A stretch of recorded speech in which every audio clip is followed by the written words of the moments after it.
बिस्मिल्लाहिर्रहमानिर्रहीम। अस्सलाम वालेकुम नाज़रीन, आप देख रहे हैं दिला स्टार। मैं हूँ यासिर रशीद और मेरे साथ हैं सीनियर सहाफ़ी राना मोहम्मद अजीम साहब। नाज़रीन, ईद का तीसरा दिन था। आज़ाद जम्मू और कश्मीर में सियासत में काफ़ी उरूज देखने में आया, गर्मा गर्मी भी देखने में आई। चेयरमैन पीपल्स पार्टी बिलावल भुट्टो जरदारी ने मुजफ्फराबाद आज़ाद जम्मू कश्मीर में जलसे से खिताब किया। वज़ीर आज़म इमरान खान भी आज़ाद जम्मू कश्मीर में मौजूद थे। कोटली में जलसा याम से उन्होंने भी खिताब किया। बिलावल भुट्टो ने अपने खिताब में ये कहा कि जो गुज़श्ता हुकूमतें हैं उन्होंने हम पर कर्ज चढ़ा दिया, जिसकी वजह से हम मकरूज हो गए।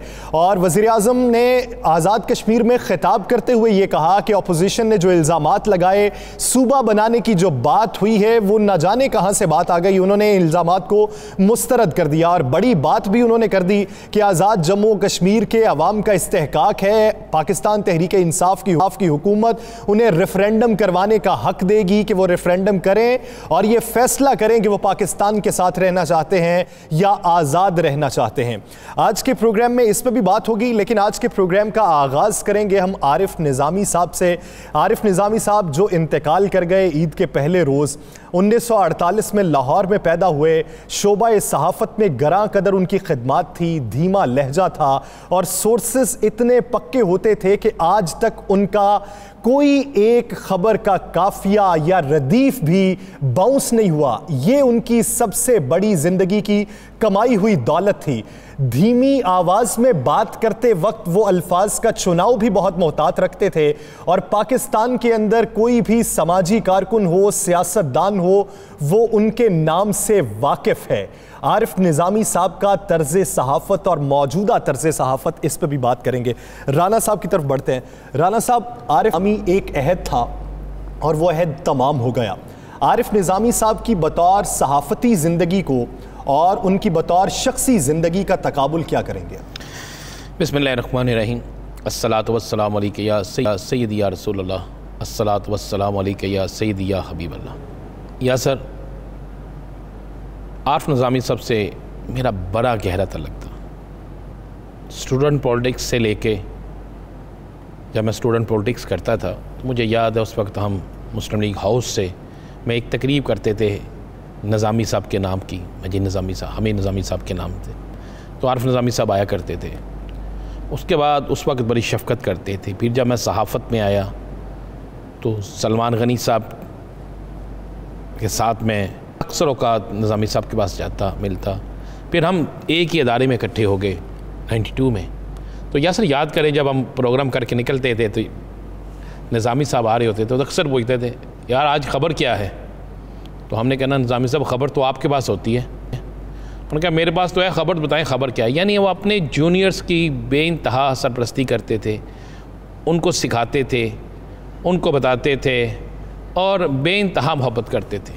निज़ामी साहब की वफ़ात का सुन के सिर्फ सहाफ़ती हलकों में नहीं, सियासी हलकों में, समाजी हलकों में, आम शहरी सब ने इस पर दुख का इजहार किया। मुझसे 20 लोगों ने कहा कि निज़ामी साहब को क्या हुआ, क्या वाकई निज़ामी साहब हमें छोड़ गए? मतलब एक ऐसी शख्सियत थे कि उनका प्रोग्राम शुरू होना, उनकी ख़बर अगर उन्होंने कोई ख़बर ब्रेक करनी तो उस पर सबको यकीन होता था कि निज़ामी साहब जो कह रहे हैं यही हकीकत में है और चंद दिनों बाद ऐसा ही होगा, और ऐसा ही होता था। निज़ामी साहब बाकायदा एक इंस थे। निज़ामी साहब ने सहाफ़त के अंदर एक जिद्दत पैदा की। जब वो वज़ीर भी बने तो उन्होंने इस वक्त ये नहीं देखा कि वो जिस अदारे से तल्लुक़ रखते हैं मैं उसको ज़्यादा ओबलाइज करूँ या दीगर मामलात की तरफ देखें। उन्होंने बिल्कुल न्यूट्रल एक किरदार अदा किया। अगर उनका किसी से कोई इख्तलाफ भी होता था तो उस इख्तलाफ को भी इस ऐसे तरीके से करते थे, उसके साथ शिकवा भी इस तरह करते थे कि उस शख्स को ये तकलीफ़ नहीं पहुंचती थी और वो बड़े प्यार और मोहब्बत से उनके शिकवे भी होते थे, शिकायत भी होती थी, सिखाते भी थे। मैं समझता हूँ कि आज उनका अहद ख़त्म नहीं हुआ। या सर, अहद उनका ख़त्म होता है कि जिन लोगों को लोग भूल जाते हैं, उनका ख़त्म होता है जिनकी तालीमात, जिनका दिया हुआ लेक्चर, दिन की बताई हुई चीज़ें लोग भूल जाते हैं। आज भी हम और आप याद कर रहे हैं, हर जगह लोग याद करेंगे। और जब भी सहाफ़त की आज़ादी की बात होगी, जब भी सहाफ़त में सच्चाई की बात होगी, जब भी सहाफ़त में एक ऐसे इंसान की बात होगी कि जो सिखाता था, वहाँ पे आरिफ निज़ामी साहब का नाम सामने आएगा। शामिल गुफ्तगू कर लेते हैं। हमें ज्वाइन कर चुके हैं 92 न्यूज़ के एडिटर कराची सईद खावर साहब। खावर साहब, बहुत शुक्रिया आपके वक्त का। खावर साहब, आज के प्रोग्राम का हम आगाज़ कर रहे हैं आरिफ निज़ामी साहब के तज़किरे के हवाले से। मौजूदा जो तर्ज़ सहाफ़त है उसे आप किस नज़र से देखते हैं, और जो आरिफ निज़ामी साहब का तुर्रा इम्तियाज़ था सहाफ़त में, उसे किस नज़र से देखते हैं कि धीमा लहजा और बात वो जो पक्की है और वो रद्द नहीं होने वाली? या सिर्फ वो पाकिस्तान की साहब की अदवार जो आगाज के थे तहरीक पाकिस्तान के दौरान, उस वक्त अल्लाह में सहाफ़त बुलंद करने वाले हमीद निज़ामी के साहिबजादे थे। लेकिन मैं उन खुशकिस्मत लोगों में शामिल हूँ। मुझे उनके साथ 28 बरस उनकी खुशबुओं में बसने और उनके साथ काम करने का मौका मिला। मैं 89-90 से लेकर और 2017 तक आरिफ निज़ामी साहब के साथ मेरा काम चलता रहा, और जब उनको वहाँ से बेदखल किया गया तो उस वक्त भी मैं सबसे यहाँ कराची में पहला शख्स था। मैं उनके पास गया कि लाहौर में कुछ लोगों ने इस्तीफ़ा दे दिया है, तो मैं भी इस्तीफ़ा देना चाहता हूँ। उन्होंने कहा नहीं, आप बैठें और लायल होकर काम करें। ये बहुत बड़ी बात है कि वो ज़ख्म खुर्दा थे, लेकिन उसमें भी वो उन्होंने अपने अफ़ाल और अमाल में कोई फ़र्क नहीं आने दिया। उन्होंने कहा नहीं, आप नवाए वक्त में बैठे, वहीं बैठ कर काम करें। और मैं चूँकि सारे उनके उरूज व ज़वाल की कहानी जानता हूँ, तो बहुत ही शानदार शख्सियत थे, खुशबूदार शख्स था।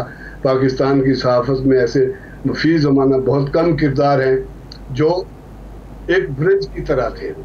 वो हुकूमत, सियासी पार्टियों और हमारी मीडिया इंडस्ट्री के दरमियान ब्रिज थे। कल वो पुल गिर गया है। आरिफ निज़ामी साहब CPNE के सदर भी रहे।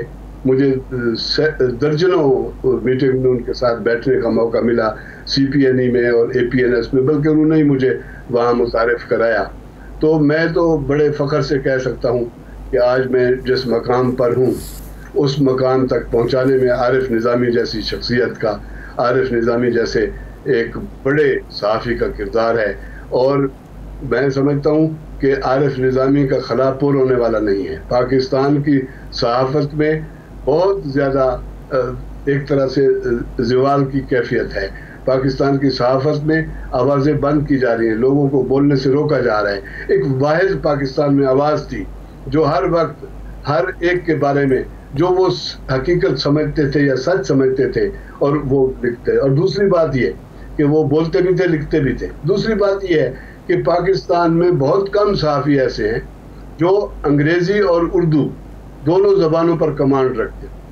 आरिफ निज़ामी बहुत खूबसूरत कलम लिखते थे और वो खुद लिखते थे। उर्दू बहुत अच्छी थी, और इसी तरह अंग्रेज़ी में भी उनका कलम जो है वो आलमी मियार का होता था, जिसे दुनिया के दूसरे मासिर अखबारात में और मीडिया हाउसेस में जगह मिलती थी, और वो आलमी सतह के तौर पर पहचाने जाते। बहुत कम पाकिस्तान के सहाफ़ी हैं जिन्हें आलमी सतह तक पजीराई मिली। आरिफ निज़ामी एक ऐसा नाम था, और वो दूसरी नस्ल थी जिसने इस 1940 से शख्सी तौर पर भी बेहतरीन इंसान थे, मिलनसार थे, छोटों से शफकत से पेश आते थे। माली तौर पे उरूज व ज़वाल तो बहुत देखे, लेकिन शख्सी तौर पर वो हमेशा उरूज की जानिब गामज़न रहे। अल्लाह ताला उन्हें करवट करवट जन्नत नसीब फरमाए और उनके लवाहिकीन को सब्र जमील अता फरमाए। नाज़रीन, आगे बढ़ेंगे और बात करेंगे मुल्क की सियासी सूरत हाल की, आज़ाद जम्मू कश्मीर के इलेक्शन की। तो आज वज़ीर आज़म इमरान खान साहब ने आज़ाद जम्मू कश्मीर में कोटली में जलसा आम से खिताब करते हुए क्या कहा है, कुछ हिस्सा मुलाहिजा करते हैं। कम से कम नून लीग, जिन्होंने आज तक कोई चीज ईमानदारी से की नहीं, वो अभी से शुरू हो गए हैं कि जी धांधली होगी। गवर्नमेंट आपकी, अमला आपका, इलेक्शन कमीशन आपकी, तो धांधली हम करेंगे। नाज़रीन, वज़ीर आज़म की आपने गुफ्तगू सुनी। बिलावल भुट्टो जरदारी आज मुजफ्फराबाद में जलसा आम से खिताब कर रहे थे, क्या कहना था वो भी मुलाहिजा कीजिए। आपने आज दोनों दिल्ली को और इस्लामाबाद को हिला दिया है। सारे की नजरें इस तरफ है, कठपुतली का पसीना निकल रहा है कि पीपल्स पार्टी की हुकूमत बन रही। मोदी का टांग कांप रहे हैं कि जी अला वज़ीर आज़म आ रहा है। राना साहब, इस वक्त जो सिचुएशन बन चुकी है, आपने बिलावल भुट्टो जरदारी साहब की भी गुफ्तगू सुनी, वज़ीर आज़म इमरान खान साहब की भी गुफ्तगू सुनी, जिस तरह उन्होंने सूबा बनाने के वो जो स्टैंस था उसको रद्द किया, फिर ये कहा कि रेफरेंडम करवाएंगे, हमारी हुकूमत आपको हक देगी। तो इस तरह का जो माहौल, बाद में क्राउड का पुरजोश हो जाना, आप क्या समझते हैं आने वाले दिनों में नताइज कुछ तब्दील हो सकते हैं या नतीजा वही रहेगा जिसकी पेशीनगोई आप पहले कर चुके हैं? देखिए यासर, मैं पहले जो बात कह चुके हैं आज भी उस पर मैं स्टैंड ले रहा हूँ। तहरीक इंसाफ जीतेगी ज़रूर, लेकिन बामुश्किल हुकूमत बनाएगी और उसकी हुकूमत में उसको मुस्लिम कॉन्फ्रेंस की मदद लेना पड़ेगी। उनकी नशस्तें जो होंगी 5, 6 या 7, वो फैसला को नशस्तें होंगी कि वो किसकी तरफ जाती हैं, उसकी तरफ हुकूमत बनेगी। देखें, अगर तो आप क्राउड देखें, आप जलसों में क्राउड देखें, जलसों में तकरीर देखें, तो फिर आप पहले नंबर पे हमें मान लेना चाहिए क्राउड के हिसाब से लगेगा जैसे मुस्लिम लीग नून जीत रही है। दूसरा क्राउड उनका मुकाबला कर रहा है तहरीक इंसाफ का, उसके बाद पाकिस्तान पीपल्स पार्टी आती है। चूँकि मीडिया ने मुस्लिम कॉन्फ्रेंस के जलसों को कवर नहीं किया, सिर्फ 3 जमातों के जलसों को कवर किया। ऐसे वहाँ पे कई हल्के ऐसी हैं जहाँ पे बड़ा टफ मुकाबला है और आपकी मेरी तवक्को से ज़्यादा वोट जो है वो दूसरी जमातें ले रही हैं, इन तीनों जमातों से ज़्यादा। सही। इस वक्त जो सूरत हाल है, देखें यासर, आज रात को कैंपेन का टाइम ख़त्म हो जाएगा। 12 बजे कैंपेन का वक्त ख़त्म हो गया। अब हमारे यहाँ प्रोग्राम इस तरफ एक तरफ ख़त्म हुआ और दूसरी तरफ कैंपेन का टाइम ख़त्म हो गया। इलेक्शन कैंपेन तो ख़त्म होगी, लेकिन आप देखें कश्मीर के इलेक्शन में कोई एक ज़ाब्ता अखलाक है जिसकी पाबंदी की गई हो, कोई एक कानून है जिस पर अमल किया गया हो, कोई एक ऐसा काम है जिस पर किसी भी सियासी जमात ने अमल किया हो। कश्मीर का ये वाहिद इलेक्शन है जिसमें सबसे ज़्यादा नुकसान कश्मीर काज को पहुँचे, सबसे ज़्यादा नुकसान। बिलावल जरदारी साहब की आज की तकरीर, कश्मीर बेच दिया। मरियम की तकरीर, कश्मीर बेच दिया। ये किसको ये तकवीयत दे रहे हैं? ये तकवीयत दे रहे हैं भारत के बयानिए को, नरेंद्र मोदी के बयानिए को। नुकसान किस पहुँचा रहे हैं? तहरीक आज़ादी कश्मीर के उन हुर्रियत पसंदों को जो बेचारे कब से जद्दोजहद कर रहे हैं, कितनी जानें गंवा चुके हैं। हाँ, आज वज़ीर आज़म पाकिस्तान ने बड़ी अच्छी बात की। इससे मैं उनकी तकरीर के बाद मेरा कुछ कश्मीर के अंदर, मकबूजा कश्मीर में कुछ लोगों से रब्ता हुआ, तो उन्होंने कहा जी आज हमारे हौसले बड़े बुलंद हैं कि आज जब उन्होंने यासिन मलिक का नाम लिया, आज जब उन्होंने कहा कि हम आप हौसले में रखें इंशाल्लाह, उन्होंने जब आप हमारे हुर्रियत रहनुमाओं का नाम लेंगे और कहेंगे कि हम खड़े हैं आपके साथ, तो फिर हम में ताकत आएगी। फिर ये आवाज़ मकबूजा कश्मीर के अंदर से निकलेगी कि पाकिस्तानी हुकूमत, पाकिस्तानी सियासतदान हमारे साथ खड़े हैं। और जब आप ये बार बार कहेंगे कि कश्मीर बेच दिया, कश्मीर बिक चुका है, कश्मीर दे दिया, तो उन्होंने कहा फिर तो भारत कहेगा जी हम जो कह रहे थे हमारी बात तो दुरुस्त है, फिर तो नरेंद्र मोदी के बयानियों को मिलेगा। लेकिन इस कश्मीर इलेक्शन में जहाँ ये बयानियाँ पाकिस्तान के ख़िलाफ़ गया, वहाँ पर यासर मुझे बताएं किसी इलेक्शन में ऐसा हुआ है कि जिन पर इलेक्शन कमीशन पाबंदी लगाए वो पाबंदी को रद्द कर दें और वहाँ पे आके उसी तरह तकरीरें जलसे जुलूस करें? अब तो अपोजिशन हुकूमत एक दूसरे के सामने खड़ी है, कोई पाबंदी नहीं कर रहा, कोई वहाँ पे कुछ नहीं हो रहा, बस ये है। और मुझे ख़तरा ये है, मैं आपको क्लियर कर दूँ, ये बात आज आप नोट कर लीजिएगा यासर, 2 दिन बाद इलेक्शन है। ये पहले कश्मीर के इलेक्शन होंगे जिसमें दंगा फसाद ज़्यादा होगा। मैं आपको एक ज़िंदा मिसाल देता हूँ।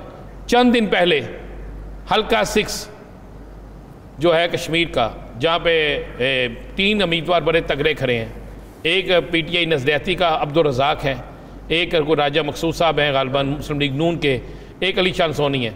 वहाँ पे अब्दुल रज़ाक और अली शान सोनी में झगड़ा होता है, फुटेज चल रही है, ये मेरे पास भी है कि उस फुटेज में खुद उम्मीदवार कभी बाहर नहीं निकलता, तो उम्मीदवार बाहर निकल के गंदी गालियाँ निकाल रहा है। जब यहाँ तक बात पहुँच जाती है तो इसका मतलब है कि इलेक्शन डे पे बड़ा खौफनाक होगा इलेक्शन डे। अगर वो अली शान सोनी गालियाँ निकाल रहा है तो इसका मतलब है कि इलेक्शन में वो क्या करेगा, लड़ाई होगी, उस पर पहले भी मुकदमा है। इसी तरह ले मैं आपको रिजल्ट दे देता हूँ। हल्का 1 से लेकर 6 तक मकबूजा कश्मीर के आज़ाद कश्मीर के अंदर तहरीक इंसाफ की 4 नशस्तें होंगी, 2 नशस्तें जो हैं वो मुस्लिम लीग नून की, एक मुस्लिम लीग नून की और एक मुस्लिम कॉन्फ्रेंस की होगी। अब आप आगे चले जाएं 7 से लेकर 12, ये इस तरह चलते जाएं। मैं फिर आपको कह रहा हूँ 20 से 22 या मैक्सिमम 24 सीटें पूरे पाकिस्तान के अंदर PTI लेकर जाएगी। सही। 5 से 6 सीटें एक बढ़ सकती है, कम हो सकती है, पाकिस्तान पीपल्स पार्टी लेकर जाएगी। 12 से 14 12 से 14 नहीं 5 से 6 या 12 से 14 सीटें या 10 सीटें ये नून लीग के पास होंगी। 12 से भी कम हो सकती हैं। हाँ जी बिल्कुल। और उसके बाद 5 से 7 के दरमियान सीटें होंगी मुस्लिम कॉन्फ्रेंस के पास। एक मजहबी जमात को सीट जाएगी, मजहबी सियासी जमात। और मुस्लिम कॉन्फ्रेंस का जिधर झुकाव होगा। हाँ, मुस्लिम कॉन्फ्रेंस का जिधर झुकाव होगा। मैं तो कह रहा हूँ इतवार को आप बैठे होंगे ट्रांसमिशन में, तो पीर को हम भी प्रोग्राम में आएंगे तो आपके सामने ये रिजल्ट खबर साहब, आप क्या समझते हैं इस वक्त जो मजमूई तौर पे सूरत हाल है, पाकिस्तान मुस्लिम लीग नून की अभी हुकूमत है, वहाँ पे निगरान हुकूमत तो है नहीं कोई, उनकी अपनी हुकूमत चल रही है, और वो जिस तरह के इल्ज़ामात लगा रहे हैं, पाकिस्तान पीपल्स पार्टी के चेयरमैन का आज ये कहना कि गुज़श्ता हुकूमतों ने हम पे कर्ज चढ़ा दिए और हम मकरूज़ हो गए, तो सवाल ये बनता है गुज़श्ता हुकूमतों में थे कौन? और आज वज़ीर आज़म का ये बयान कि रेफरेंडम की हम इजाज़त देते हैं, हुर्रियत रहनुमाओं का नाम लेना, मजमूई तौर पे पूरी कैंपेन का इहाता क्या करते हैं? देखिए, आज के वज़ीर आज़म के बयान के बाद जहां कश्मीर में तकवीयत पहुंची है, वहां मकबूजा कश्मीर में भी नारे लगे हैं और वहां पे कश्मीर बनेगा पाकिस्तान के नारे लगे हैं। और आज वज़ीर आज़म पाकिस्तान ने क्लियर कर दिया उस बात को कि भाई कब मैंने कहा सूबे की बात, मैंने याद कर हमने पहले प्रोग्राम में कहा था कि सूबे की बात करना मरियम की तरफ से पाकिस्तान के ख़िलाफ़ बात करना है। तो आज क्लियर कर दिया वज़ीर आज़म ने, और वज़ीर आज़म ने खुल ढुल के नाम लिया। आज तो उन्होंने कह दिया कि रेफरेंडम करें जी, आप जो आप चाहते हैं हम आपके साथ खड़े। इससे बढ़ के और क्या बात है? जब आप कश्मीर में इलेक्शन कैंपेन में जाते हैं तो कश्मीरियों की बात करें, कश्मीर की आज़ादी की बात करें, कश्मीर की हुर्रियत पसंदों की बात करें, ये सारी चीज़ें करनी चाहिए थी। लेकिन यासर वहाँ पर बदकिस्मती एक और भी तो है ना। अब ये भी तो देखें, कल तक जो लोग मुस्लिम लीग नून में थे वो आज पीटीआई में हैं, कल वो किसी और की हुकूमत आएगी वो उसमें चले जाएंगे। हमें कश्मीर के अंदर भी चुनाव जो है वो करना चाहिए कि वो लोगों को लेने जो नजरियाती लोग हों, जो सियासी जमातों के साथ स्टैंड लेते हों। खबर साहब, आप इस पूरी मैं समझता हूँ कि यासर इसमें हमारे नुमाइंदे जो वहाँ गए हुए हैं, खबर वो गए हुए हैं, फ़हीम अमीन है, हमें उनसे भी लेना चाहिए, वो फील्ड में मौजूद है। हम ब्रेक के बाद उधर बढ़ेंगे। सईद खबर साहब, आप क्या राय रखते हैं इस पूरी कैंपेन पे? मैं समझता हूँ जी, एक बात तो वाज़ेह है कि जब भी गिलगित बल्तिस्तान में या कश्मीर में इंतखाबात होते हैं तो पाकिस्तान की सियासत के शेडोज उस पर गहरे होते हैं, साए बहुत गहरे होते हैं। क्योंकि पाकिस्तान में सियासत जिस तरह की गैर संजीदा एक अरसे से चल रही है और नई नस्ल ने आके तो उसको ऐसी नहज पे पहुंचा दिया है कि शर्मिंदगी होती है। सियासत एक माजी में एक बहुत नेक और मुतबरक खेल था जिसमें बड़े बड़े लोग आते थे, लेकिन मौजूदा दौर में सियासत को एक गाली बना दिया गया। और वो गालियां इसी वजह से कश्मीर के जलसों में भी आप सुन रहे हैं कि जितनी सियासी जमातें हैं, तहरीक इंसाफ समेत, जिस तरह से एक दूसरे पर कीचड़ उछाल रहे हैं और जिस तरह से एक दूसरे की किरदार कुशी कर रहे हैं और जिस तरह से एक दूसरे को नीचा दिखाने की कोशिश कर रहे हैं, मैं समझता हूँ कि इससे, मैं राना साहब की इस बात से तो इत्तफाक नहीं करता कि ये पीपल्स पार्टी और नून लीग जो है वो मोदी के बयाने की वो तईद कर रही है, बल्कि मैं ये कहता हूँ कि इसका फ़ायदा बहरहाल मोदी के बयाने को हो रहा है। और वो जो मकबूजा कश्मीर में उन्होंने जारियत की और उनकी तारीखी हैसियत ख़त्म करके मकबूजा कश्मीरियों को घरों में महबूस कर दिया, उस तहरीक को नुकसान पहुंचा है इन सारी जमातों के बयानिए से। मैं तहरीक इंसाफ को भी उसमें शामिल करता हूँ। किसी ने संजीदगी का मुजाहरा नहीं किया। ये एक ऐसा मौका था कि जब मकबूजा कश्मीर के अवाम को एक मुत्तफिक आवाज़ की ज़रूरत थी, एक ऐसी सदा की ज़रूरत थी कि जो बामुदर हिला देता पूरे ऐवानों के और दुनिया के अक़वाम मुत्तहिदा के और अक़वाम आलम के दरवाज़ों पर जाकर तो आवाज़ पहुंचती। वो आवाज़ हम नहीं दे सके। मैं बड़ा जाने वो कौन लोग हैं जो सियासत इबादत समझ के करते हैं, अखलाकी सोच के परागंदा होने से हमारी सियासत भी परागंदा हो चुकी है। तो आवाम के मसाइल को हल करने के लिए, उनकी आवाज़ बुलंद करने के लिए कौन करेगा? कॉज को जिस तरीके से नुकसान पहुँचाएँ, चाहे वो कश्मीर कॉज हो या मुल्क का मसला हो, मुल्क का मकसद हो, मुल्क का बयानिया हो, जो भी उसे नुकसान पहुँचाएगा, एक तो वो मुल्क को नुकसान पहुँचा रहा है, दूसरा अपनी तरबियत पर भी सवालिया निशान उठाता है। नाज़रीन, इसी बारे में मजीद भी बात करनी है, लेकिन हमें लेनी है एक शॉर्ट ब्रेक। स्टे विद अस।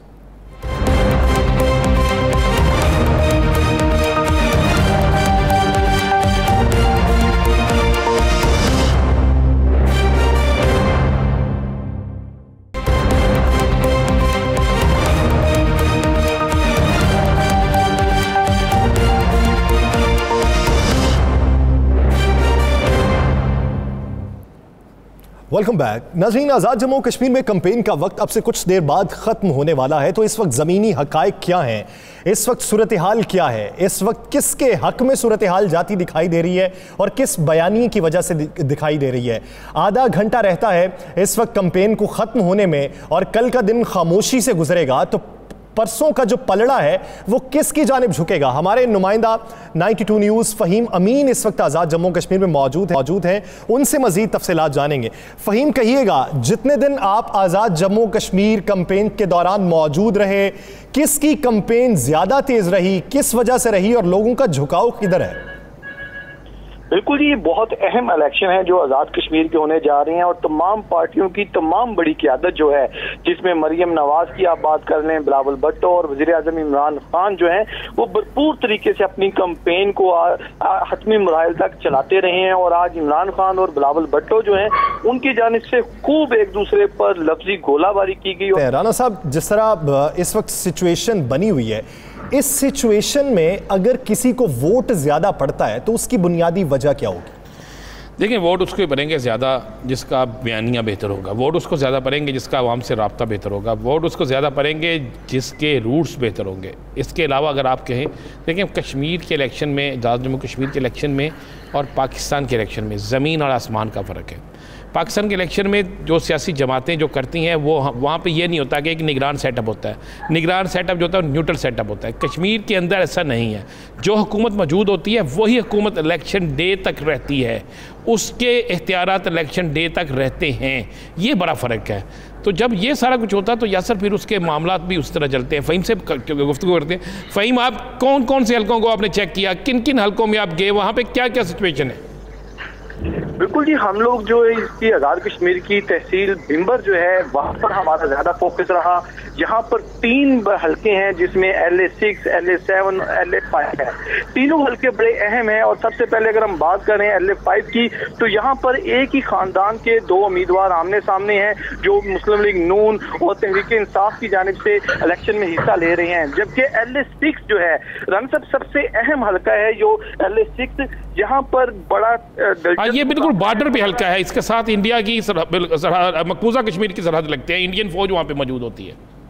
जी बिल्कुल, और यहाँ पर जो बड़ा कांटे का मुकाबला है, मुस्लिम लीग नून के रहनुमा जो हैं राजा मकसूद वो लड़ रहे हैं इलेक्शन, जबकि इनके मुकाबले में अली शान जो है वो तहरीक इंसाफ की तरफ से इलेक्शन लड़ रहे हैं। यहाँ पर अहम चीज ये है कि अली शान पिछले 3 इलेक्शन जीत चुके हैं, लेकिन इस दफा राजा मकसूद जो है उनकी जानिब से उन्हें खूब कांटे की टक्कर दी जा रही है। जो इस हल्के की बड़ी बरादरियां हैं उनकी जानिब से बड़ी सपोर्ट की जा रही है राजा मकसूद की, जिसकी वजह से ये अली शान पे जो इल्जाम है उसमें हकीकत क्या है? जो लोग कहते हैं कि इनके पास असला भरा है, इन पे बदमाशी बड़ी करते हैं, कोई हकीकत है इसमें? अच्छा राना साहब, इसमें दोनों चीजें वाजे कर दी जाएं।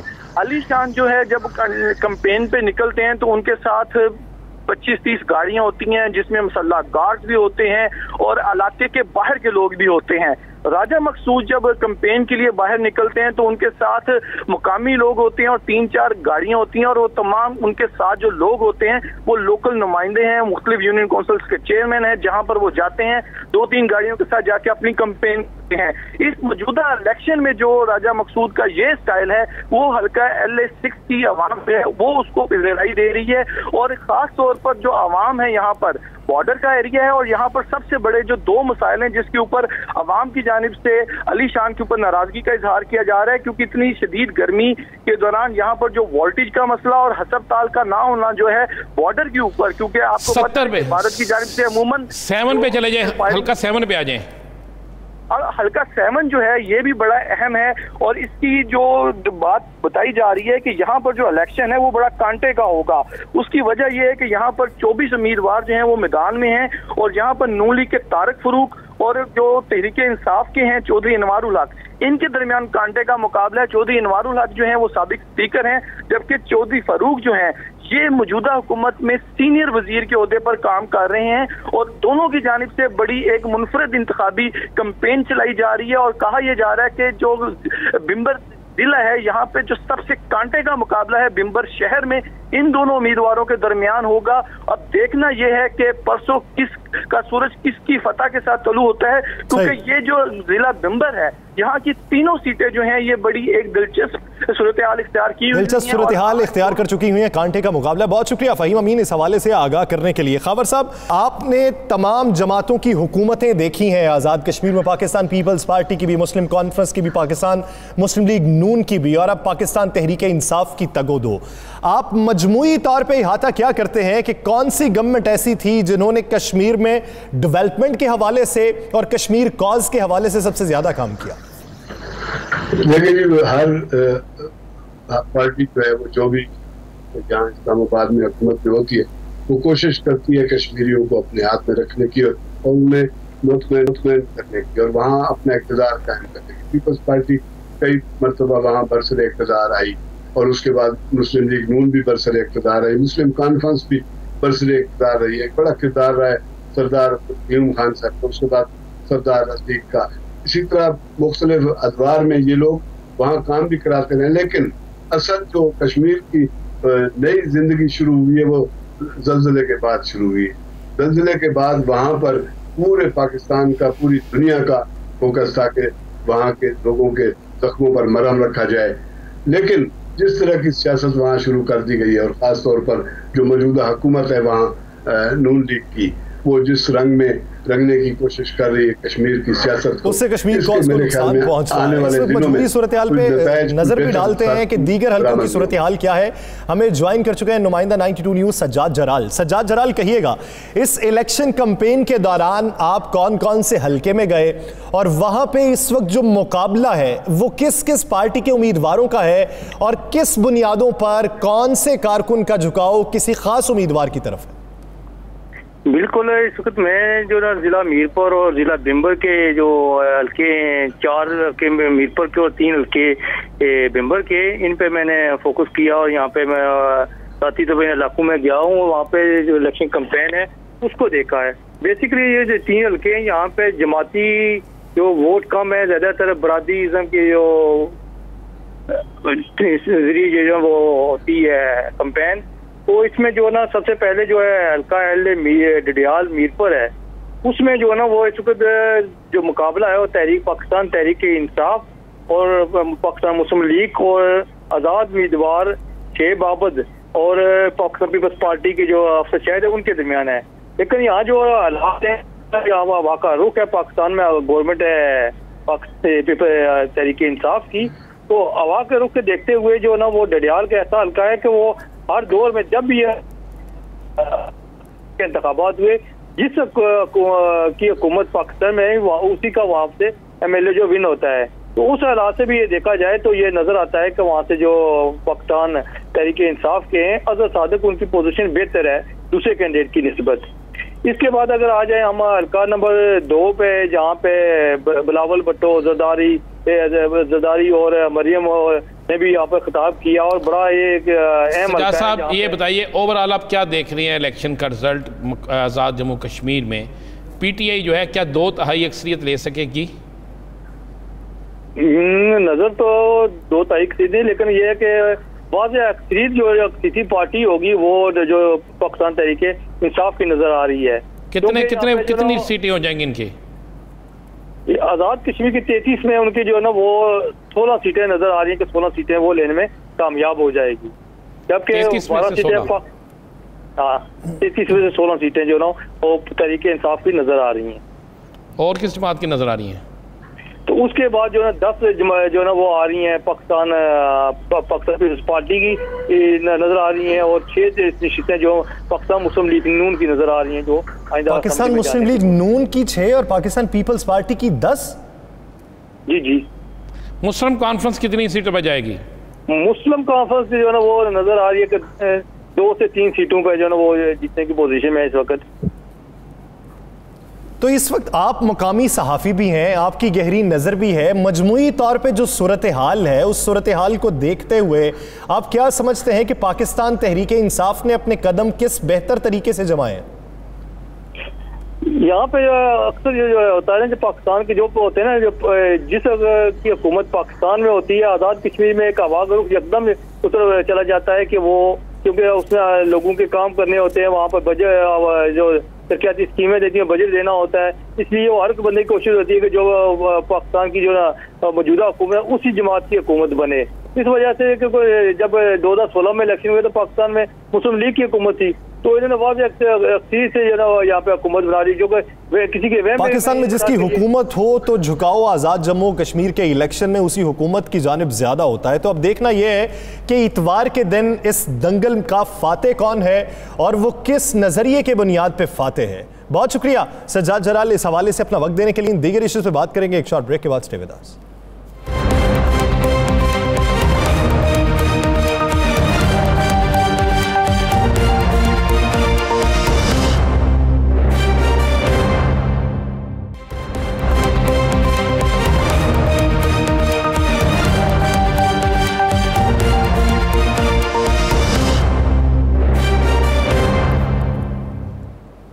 वेलकम बैक नाज़रीन। इस वक्त पाकिस्तान की मजमूई सूरत हाल ये है कि कोरोना वायरस के केसेस फिर तेज़ी के साथ बढ़ रहे हैं और सिंध में ये सबसे ज़्यादा शरह रिकॉर्ड की जा रही है। तो सिंध हुकूमत ने यह फैसला किया है कि पीर के दिन से तमाम इंडोर जिम्स बंद कर दी जाएं, इंडोर डाइनिंग पे पाबंदी लगा दी जाए और जो मार्केट्स हैं, शॉपिंग मॉल्स हैं, वो सुबह 6 से शाम 6 बजे तक खुले रखे जाएँ। इसके अलावा सिंध हुकूमत सिफारिशात भेजना चाहती है NCOC को और PTA को कि वो अफराद जिन्होंने अभी तक वैक्सीनेशन नहीं करवाई उनकी सिम्स बंद की जाएं। तो ये बढ़ते हुए कोरोना केसेस, इस पर अवाम का रद्द-ए-अमल और हुकूमती इकदामात, इस बारे में बात करने के लिए हमें ज्वाइन किया है डॉक्टर अब्दुल बाब ने। डॉक्टर साहब बहुत शुक्रिया आपके वक्त का।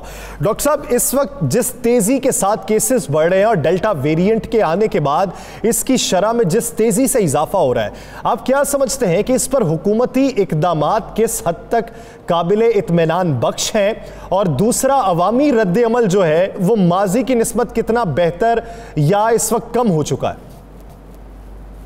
देखिए, ये बहुत ज़रूरी था इस किस्म के इकदाम करने का, क्योंकि जिस तेज़ी से फैल रहा था और अस्पतालों के ऊपर जो है ना दबाव बढ़ता जा रहा था और बेड्स फुल हो रहे थे, और इसकी वजह से ये मैं हमेशा कहता हूँ कि देखिए, हमको जब तक हम खुद अवाम जो है ना और सिटीजन जो है ना जिम्मेदारी का एहसास नहीं रखेंगे और SOPs के ऊपर फॉलो नहीं करेंगे, वैक्सीनेशन नहीं कराएंगे, तो ये हुकूमत को कुछ सख्त फैसले करने पड़ेंगे, जो कि आज हुकूमत ने किए हैं। और ये 1 हफ्ते के बाद फिर रिव्यू करेंगे और फिर देखेंगे कि किसका इम्पैक्ट क्या आता है और हो सकता है इसको बढ़ाना पड़े। तो इसलिए मेरी सबसे अवाम से अपील है कि जो SOPs हैं उसके ऊपर अमल करें और खुदारा इसके ऊपर अमल करें, वैक्सीनेशन कराएं अपने लोगों को, अपने बुजुर्गों को, अपने बच्चों को, ताकि एक हर्ड इम्यूनिटी क्रिएट हो। सिंध के अंदर एकदम कोरोना का ज़्यादा फैल जाना सिंध में कंट्रोल था, कराची में बहुत ज़्यादा इस मामले पे फैल गया कोरोना। इसमें आप क्या समझते हैं, हुकूमती अहकामात या हुकूमती SOPs पर अमल नहीं किया गया, अदारे कमज़ोर रहे, आवाम ने परवाह नहीं की, क्या हुआ? देखिए, ज़्यादातर तो जो है ना रिस्पॉन्सिबिलिटी, कितने भी सख्त आप जो है ना लॉकडाउन कर दें, जब तक हम लोग तैयार नहीं होंगे एज अ सिटीजन, हम लोग अपनी जिम्मेदारी पूरी नहीं करेंगे, कोई चीज़ भी किसी को रोक नहीं सकती है। हमको रिस्पॉन्सिबिलिटी, हमको इसके साथ, इस पेंडेमिक, इस वायरस के साथ जीना सीखना होगा। आप समझ लें कि 1.5 साल अभी इसमें गुजरेगा और हमको इसके साथ जीना सीखना होगा। हमको मास्क पहनना होगा, हमको सोशल डिस्टेंसिंग रखनी होगी, हमको गैदरिंग्स में बिला ज़रूरत जाना नहीं होगा, अपने हाथों को बार बार धोना पड़ेगा। ये एक, अब आप समझेंगे, ये नॉर्मल ज़िंदगी का हिस्सा है। अब आप तक इस वक्त तक 1.5 साल में हमको आदी हो जाना चाहिए था इन चीज़ों का। और आपको जब आप मास्क के बगैर निकले तो आपको महसूस हो कि आप आपके अंदर कोई कमी है। तो ये ऐसी आपकी आदत सानिया बन चुकी है वो ये चीज़ें। जब तक इसके बाद नहीं होगा और वैक्सीनेशन नहीं होगी तो हम इसके साथ हम यहाँ नहीं पहुँच सकेंगे। जब तक मजमूई तौर पे वैक्सीनेशन नहीं हो जाती उस वक्त तक SOPs को आदत सानिया बना लेना चाहिए। डॉक्टर साहब साथ ही रहिएगा।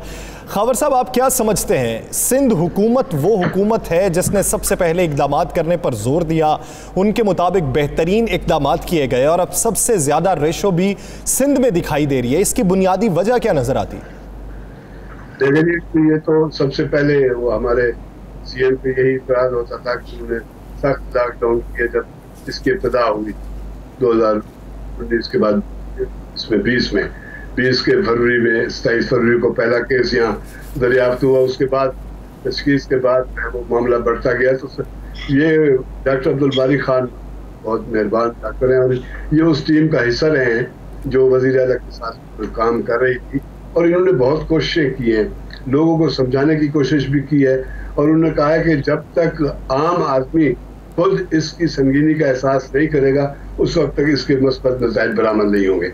अब देखें, जैसे डॉक्टर साहब कह रहे हैं, डॉक्टर तिब्बी अमला खुश है आज इन पाबंदियों पे, क्योंकि मैं पिछले हफ्ते की ज़्यादा बेहतर बता सकेंगे डॉक्टर अब्दुल बारी खान, लेकिन इस 2 दिन की हमारी जो ऑब्जर्वेशन है उसमें मैंने ये देखा है कि कराची के तमाम हॉस्पिटल्स जो है वो उन पर दबाव है। कोरोना के बाद हॉस्पिटल्स ने कोरोना के मरीज लेना बंद कर दिए। बात ये हुई है कि ये अचानक एक इंडियन डेल्टा वेरिएंट जो है उसके कुछ मरीज तशखीस हुए, 9-10 मरीज पहले दिन, 1 हफ्ता पहले, उसके बाद फिर ये अगले ही दिन ये 100 तक तादाद जा पहुंची, और अब ये है कि 5.6 तक इसकी शरह जा चुकी है। हुकूमत ने, इदारों ने, हमारे हेल्थ सिस्टम ने कोई कोताही की कोशिश कर रहे हैं। थोड़ी बहुत खराबियों के बावजूद हर आदमी इस मर्ज से बचना चाहता है, अपनी नस्लों को बचाना चाहता है, लेकिन आम आदमी लेकिन आम आदमी की जानिब से जब बेहतियाती देखने में आती है तो उसका खुमियाजा सबको मजबूरी तौर पर भुगतना पड़ता है। डॉक्टर साहब, आप क्या समझते हैं जब आप ये कहते हैं कि इसे आदतें सानिया बना लेना चाहिए, लेकिन इस वक्त जब सिंध हुकूमत ने ऐलान किया तो दूसरी जानिब से ताजिर तबका जो है उनका ये कहना था कि अगर बाहमी मुशावरत से फैसले ना हुए तो हम बाइकआउट करेंगे, एहतजाज करेंगे। ऐसा रवैया, एक तरफ हमारा मुआशी पहिया और दूसरी जानिब हमारा हेल्थ सेक्टर, दोनों का तकाबुल किस तरीके से करेंगे कि दोनों पैरेलल बेहतर तरीके से चलते रहे? देखिए, बात यह है कि हम अगर अनफॉर्चुनेटली जो है ना, हम लोग सब लोग जो है ना वो जो SOPs होती है उस पर अमल नहीं करते। अगर जैसे जब खुलता है, चीज़ें खुलती हैं तो हम वो चीज़ें नहीं कर रहे होते, वैक्सीनेट नहीं कर रहे होते, मास्क की जेबों में रखी हुई होती है मास्क। और मुझे ऐसे बहुत सारे देखे हैं कि जी बैंक्स में अगर आप जाने नहीं देते थे, लोग वो जो बाहर गार्ड पड़ा होता था बैठा हुआ है उसका मास्क पकड़ के जो उसने पहना होता है, ज़रा 1-2 मिनट के लिए दो मैं अंदर से होके आता हूँ। इस किस्म के जब रवैये होंगे तो आप समझ लें कि क्या होगा। देखिए, इस वक्त मैं आपको एक बताऊँ कि इस पर जितने अस्पताल में मरीज़ हैं ना, उसमें से 90% मरीज़ वो हैं जिनको वैक्सीनेटेड नहीं है, और 10% मरीज ऐसे हैं जिनको वैक्सीन की सिंगल डोज या डबल डोज लगी है, और लेकिन ये बहुत ही माइल्ड केसेस हैं, इनको बहुत थोड़ी सी सपोर्ट की ज़रूरत है और ये लोग चले गए। आप समझे ना कि हमको अब ये आपको सारा डेटा बता रहा है कि वैक्सीनेशन के बगैर ये नहीं होगा, SOPs पे अमल करना होगा। तो वैक्सीनेशन हमको, ये जो सोशल मीडिया का अनफॉर्चुनेटली बड़ा जो रोल रहा है, बड़ा नेगेटिव रोल रहा है, खुदा रहा इसके ऊपर न देखें, और हमारे पढ़े लिखे लोग बगैर पढ़े, बगैर समझे, बगैर उसकी ऑथेंटिसिटी को चेक किए वो इसको फॉरवर्ड करते हैं। डॉक्टर साहब, आप उस टीम के हिस्सा रहे हैं जो कोरोना के खिलाफ काम करती रही, कोरोना से बचाव के लिए काम करती रही। एक चीज़ जो जानना चाहते हैं लोग, अब जिस तरह सिंध गवर्नमेंट ने कहा सुबह 6 से शाम 6 बजे तक दुकानें खोलें, तो क्या कोई ऐसी क्या मंतिक है कि सुबह 6 बजे आप दुकानें खोलेंगे तो कोरोना नहीं होगा और शाम 6 बजे बंद करेंगे तो उसके बाद कोरोना नहीं होगा? देखिए, हमारा जो अनफॉर्चुनेटली हम लोग जो है ना, जब आखिर वक्त होता है ना उसी वक्त जाते हैं। जो रातों को जो है ना, ज़्यादातर लोग जो है ना बाहर घूमने के लिए, हम लोग कराची का एक कल्चर है जो कि रातों को लेट नाइट जाना, खाना देर से खाना और मार्केट्स में जाना, ये एक कल्चर है। इसलिए हमको देखें, दुनिया भर में आप अगर समझ देखें, आप खुद ट्रैवल करते होंगे, आपने देखा होगा कि 6 बजे बाजार बंद हो जाते हैं सिवाय वीकेंड्स के, ठीक है। और उससे आपकी दोनों फ़वाइद होते हैं, आप सारे काम अच्छे तरीके से कर सकते हैं। आपको अपना, हम रातों को लेट आते हैं, सुबह उठते नहीं हैं, 12 बजे दुकानें खोलते हैं, 1 बजे काम शुरू होता है, और फिर उसके बाद हम चाहते हैं कि जी हम रातों को करें। बिजली हमारे पास है नहीं, बिजली के मसाइल हैं। हम ये सारी चीज़ें, अब तो इससे हमको तो इससे सबक सीखना चाहिए और हम अपने तर्ज ज़िंदगी को बदलना चाहिए। हम यही नहीं करेंगे ना तो फिर देखें हमारी बहुत सारी रातों को लेट सो के सुबह ना उठना, उसकी जो फजर के वक्त के बाद का बड़ा बरकत का वक्त होता है। लेकिन कुछ नौकरियों में, कुछ कारोबारों में औकात कार भी तब्दील होते हैं जिसकी वजह से मुश्किलात का सामना होता है। लेकिन मजमूई तौर पर अगर मुआशरे को देखा जाए तो औकात कार को तब्दील किया जा सकता है, एक नया ट्रेंड सेट किया जा सकता है। राना साहब, इस वक्त जो सिंध हुकूमत सोच रही है वो ये सोच रही है 20% पॉजिटिव केसेस आने के बाद, अब ये जो इकदाम सोच रही है, पंजाब हुकूमत या दीगर सूबाई हुकूमतें, उनको किस तरीके का एक्ट करना चाहिए कि अवाम का रद्द-ए-अमल भी उसमें शामिल हो, ताजिर तबका भी उनके साथ हो और फैसले भी बेहतर हो सके? देखिए यासर, अब तो फौरी तौर पे ना वफाकी हुकूमत तीनों सूबाई हुकूमतें, सिंध ने तो कर दिया, इनको बैठ जाना चाहिए और बैठ कर इन्हें ताजरों को, इनको दीगर तमाम मकातब फ़िक्र के लोग जो हैं उनको इकट्ठा करना चाहिए, उनके नुमाइंदों को इकट्ठा करना चाहिए और एक ज़ाब्ता अखलाक बना लेना चाहिए। देखें, लॉकडाउन कोई हल नहीं है, लॉकडाउन से हमारी माशियत भी ख़राब होगी, बाकी मामलात भी होंगे और वज़ीर-ए-आज़म कभी नहीं चाहते कि लॉकडाउन, लेकिन इसका एक लिए एहतियात ज़रूरी है। एक तो मैं समझता हूँ कि मेरा ख्याल है, वाल के ख्याल के ये इतला है कि हुकूमत ये करने जा रही है कि थोड़ी सख्ती करने जा रही है। सख्ती के साथ साथ आप वैक्सीनेशन सेंटर जो हैं वो मुख्तलिफ मार्केट्स के अंदर भी बनाने जा रही है, ताकि जो लोग मार्केट्स में हैं, अगर किसी ने वैक्सीनेशन नहीं कराई हुई तो उनकी वैक्सीनेशन वहाँ पे की जाए। और ये भी बंद किया जा रहा है कि क्या तमाम दुकानदार जो हैं उनके पास वैक्सीनेशन सर्टिफिकेट हैं। आपको पता है यासर, बहुत से ट्रेडर्स ऐसे हैं जिनके पास वैक्सीनेशन सर्टिफिकेट नहीं है, उन्होंने वैक्सीनेशन खुद नहीं करवाई। जब आप खुद वैक्सीनेशन नहीं करवाएंगे तो आप आने वाले ग्राहक को किस तरह इसकी तवज्जो दे सकेंगे, उसको किस तरह कायल कर सकेंगे। तो ये हुकूमत कुछ सख्ती करने जा रही है और ये आने वाले दिन जो हैं ये पंजाब हुकूमत भी इस पर संजीदगी से गौर कर रही है, लेकिन पंजाब हुकूमत किसी सूरत में भी जो है वो कारोबार बंद नहीं करना चाहती, लेकिन आवाम को SOPs पर अमल दरामद करना होगा, इसे ज़िंदगी का हिस्सा बनाना होगा, तभी हम इस वबाल से और इस वबा से जान छुड़ा सकते हैं। बसूरत दीगर हुकूमत को मुश्किल फैसला करने पड़ सकते हैं। बहुत शुक्रिया डॉक्टर अब्दुल बारी साहब और अवर साहब इस हवाले से अपना वक्त देने के लिए। नाज़रीन, दिलास्टार से मुझे और राना अजीम साहब को दीजिए इजाज़त। अल्लाह ने के बाद।